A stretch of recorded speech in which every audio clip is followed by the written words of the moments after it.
बिस्मिल्लाहिर्रहमानिर्रहीम अस्सलामुअलैकुम। मैं आयशा सुहेल आज आपके लिए आलू की टिक्की या आलू के टेस्टी और डिलीशियस से कैसे कबाब बनाने की रेसिपी लेकर आई हूं, जिसमें ना तो हम अंडे का इस्तेमाल करेंगे, ना मैदा, ना बेसन और ना ही कॉर्न स्टार्च का इसमें इस्तेमाल करेंगे।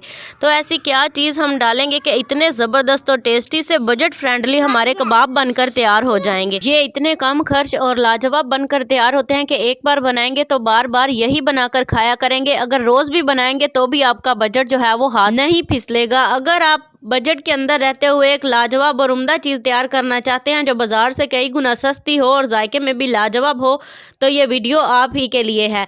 तो चलते हैं बिना टाइम ज़ाय किए रेसिपी का आगाज़ करते हैं। सबसे पहले यहाँ पे मैंने 2 बड़े साइज़ के आलू ले लिए थे, जिन्हें मैंने कटिंग करके उबाल लिया। उबालने के बाद जो है वो इन्हें पोटैटो मैशर की मदद से मैश कर लेंगे और साथ ही इसमें स्पाइसेस ऐड कर देंगे। यहाँ पे 1 से 1.5 चम्मच जाएगी इसमें लाल मिर्च पाउडर की, जिसके अंदर मैंने कुटी हुई लाल मिर्च भी शामिल की हुई है।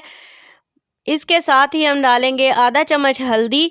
हल्दी डालने के बाद इसमें शामिल करेंगे सूखे धनिए का पाउडर 1 चम्मच भरकर। नमक जाएगा इसमें हस्बे जायका, क्योंकि मैं यहाँ पे हम ज़्यादा नमक मिर्च इस्तेमाल करते हैं, इसलिए मैंने इसमें 1.5 चम्मच नमक की डाली है। आप कम ज़्यादा कर सकते हैं। साथ ही इसमें सफ़ेद ज़ीरा मैंने 1 चम्मच डाल दी है। अच्छे जायके और लाजवाब टेस्ट के लिए इसमें डालेंगे हम चाट मसाला 2 चम्मच। मैं यहाँ पे चाट मसाले के शामिल कर रही हूँ, ये मैं छोटा चम्मच इस्तेमाल कर रही हूँ। 1 चम्मच इसमें जाएगा लहसुन का पाउडर और 1 ही चम्मच इसमें जाएगा अदरक का पाउडर। ये सारी चीज़ें स्पाइसेस हमने जो इसमें डाल दी हैं। अब इसके बाद हम यहाँ पे थोड़ा सा जो है वो मैंने चिकन पाउडर इसमें शामिल कर दिया, जिससे बहुत ही अच्छा जायका आएगा। अगर आपके पास अवेलेबल है तो आप इसे ज़रूर डालें। हरा धनिया और हरी मिर्च कटी हुई मैंने इसमें डाल दिया। अब आपने हाथ की मदद से जो है वो इसे अच्छे से मिक्स कर लेना स्पाइसेस को। पहले हम स्पाइसेस को अच्छे से मिक्स कर लेंगे। मिक्स करने के बाद अब हम इसके अंदर डालेंगे बाइंडिंग कंपोनेंट, जो हमने सीक्रेट कंपोनेंट है वो हम इसमें डालेंगे। और वो ये है, यहाँ पे मैंने तकरीबन 4 अदद जो हैं वो ब्रेड स्लाइसिस ले लिए थे, जिनके मैंने क्रम्स बना लिए हैं। और ये ड्राई नहीं है, ये बिल्कुल नरम ही है। तो ये हम इसके अंदर डाल देंगे। इसे डालने के बाद जो है वो हम पहले थोड़ा सा डालकर चेक करेंगे। अगर ये अच्छे से बाइंड हो रहा हो तो हम बाकी के बचा लेंगे, अगर ना बाइंड हो रहा हो तो हम सारे इसमें शामिल कर देंगे। तो यहाँ पे पहले डालकर आपने यहाँ पे अब हाथ का इस्तेमाल करना है, क्योंकि ये चम्मच की मदद से अच्छे से मिक्स नहीं होंगे। हाथ की मदद से ऐसे अपने इसे मिक्स करना है जैसे हम आटा गूंथते हैं। आपने बिल्कुल ऐसे ही इसे 1-2 मुक्की देकर अच्छे से गूंथना है, ताकि ये सारे जो क्रम्स है ना वो अंदर अच्छे से मिक्स हो जाएं। तो यहाँ पे जो है वो पहले चम्मच की मदद से मैंने मिक्स किया था, और फिर जो है वो हम इसे हाथ की मदद से जो है वो अच्छे से गूंदेंगे। और गूंदने के बाद जो है वो हम इसकी एक डो की शक्ल लेकर आएंगे। तो क्रम्स मुझे कम लग रहे थे, तो मैंने जो बाकी रखे थे वो भी शामिल करके इसकी जो है वो गूंद कर डो तैयार कर लिया।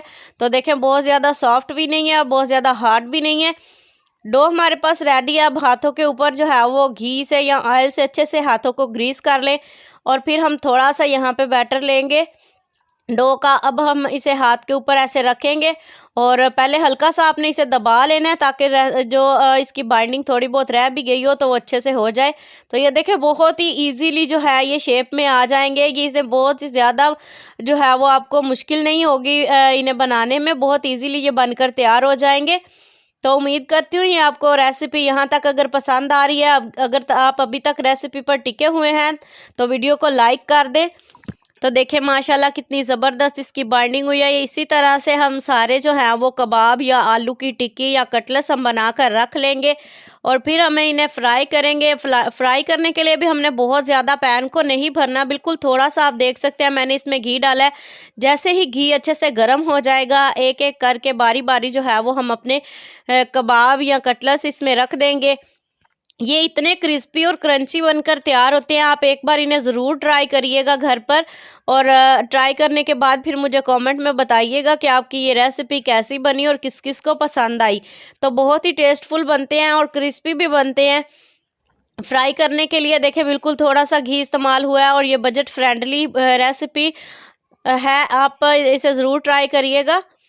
तो यहाँ पे देखें कबाब जितने एक बार में आ सकते थे मैंने इसमें डाल दिए हैं, और जैसे ही जो है वो ये अच्छे से एक साइड से गोल्डन हो जाएंगे, हम एक एक करके बारी बारी जो है वो इन्हें पलट देंगे और दूसरी साइड से भी इतना ही गोल्डन होने तक पका लेंगे।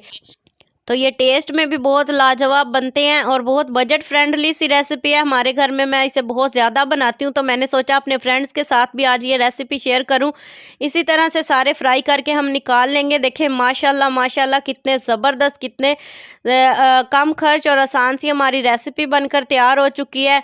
कोई ज़्यादा इसमें खर्च भी नहीं आया, घर में इस्तेमाल होने वाली चीज़ें ही हमने इसमें डाली हैं। उम्मीद करती हूँ आपको वीडियो रेसिपी पसंद आई होगी। वीडियो अच्छी लगे तो लाइक करें। नेक्स्ट वीडियो तक के लिए दीजिए इजाज़त। अल्लाह हाफिज़।